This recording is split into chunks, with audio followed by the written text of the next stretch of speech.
মুখত আছে ভ্ৰাম্যমান জগতৰ এজনী মহিমীয় অভিনেত্ৰী সুকন্যা বা মোৰ ইউটিউব চেনেলত স্বাগতম জনাইছোঁ। ধন্যবাদ ধন্যবাদ।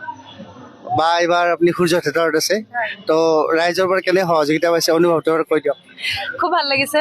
আমাক আমন্ত্ৰণ কৰি আনিছে থিয়েটাৰ সূৰ্যক, আৰু আজি আমাৰ প্ৰথম নিশা আমি ইয়াত নিবেদন কৰিবলৈ লৈছোঁ আজি শ্ৰদ্ধাৰ অভিজিত ভট্টাচাৰ্যদেৱৰ ৰচনা পৰিচালনাৰে মৃত্যুৰ আবেদন। কাইলৈ আছে আমাৰ তেখেতৰে খুব এখন মৰমৰ হেঁপাহৰ নাটক মোৰ চকুলোৰে একাপ চাহ, যথেষ্ট জনপ্ৰিয় হৈছে, সকলোৰে মাজত মৰম চেনেহ বুটলিবলৈ সক্ষম হৈছে। এইবাৰ এই নাটকখনে 2-3টাকৈ দৰ্শনী বিভিন্ন ঠাইত কৰিবলৈ সক্ষম হৈছে। আমি যথেষ্ট আশাবাদী যে পৰৱৰ্তী ঠাইৰ পৰা অহা দৰ্শকক যাতে আমি সন্তুষ্ট কৰিব পাৰোঁ, তাৰ কাৰণে আমি যৎপৰোনাস্তি চেষ্টা কৰিম। বিষয়ে কি ক'ব? গানটোতো সকলো অসমবাসী ৰাইজে আদৰি লৈছে, কি ক'ব টিকটকক লৈ?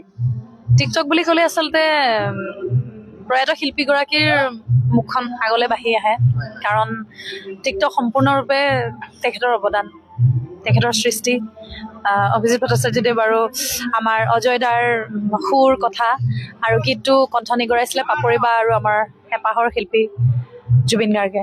এতিয়া বৰ্তমান তেখেতৰ অনুপস্থিতিত প্ৰতিদিনে যেতিয়া তেওঁৰ গীতটোত আমি নাচোঁ, গান গাওঁ বা আমি একেলগে অভিনয় কৰোঁ, তেওঁৰ মুখখন চকুৰ আগত ভাহি উঠে, তেওঁৰ কণ্ঠ আমাৰ কাণত বাজি থাকে।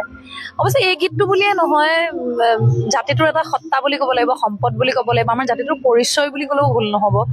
জুবিন দা আমাৰ কাৰণে কি আছিল, তেওঁক হেৰুৱাৰ পিছত হয়তো চাগে আমি আৰু বেছি অনুভৱ কৰিব পাৰিছোঁ। সেইটো হয়েই, মানুহৰ অনুপস্থিতিত মানুহৰ মূল্যটো বেছি বুজা যায়। এইটো ক্ষেত্ৰতো ব্যতিক্ৰম নহয়। তেখেতৰ অনুপস্থিতিত আমি প্ৰতিটো মুহূৰ্ততে অনুভৱ কৰিছোঁ তেখেত আমাৰ কাৰণে কি আছিলে।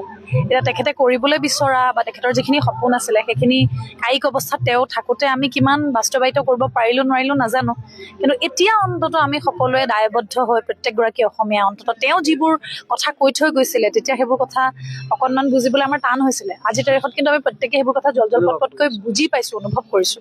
গতিকে সেই আদৰ্শখিনিক যাতে আমি লৈ চলিব পাৰোঁ সেয়া চেষ্টা কৰিম। আৰু টিকটক গীতটো শুনিলেও আচলতে মোৰ এইখিনি কথাই মোৰ মনলৈ আহে।